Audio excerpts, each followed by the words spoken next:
खफा है मुझसे, मुझे परेशान करता है। अजीब शख्स है, खुद से बदगुमान करता है। न मेरी परवाह है, न मेरे हाल की कुछ खबर। सलूक वो करने लगा है जैसे कोई अनजान करता है। वो मेरे जिक्र पे उकताना, मुझसे कतरा कर गुजर जाना। ऐसा लगता है जैसे वो दूरी का सामान करता है।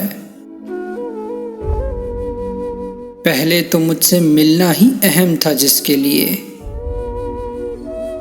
अब मिलता भी है तो जैसे एहसान करता है। ताल्लुक तोड़ना है तो आके कह दे मुझसे, वो ऐसी बातें गैरों से बयान करता है। अजीब शख्स है, खुद से बदगुमान करता है।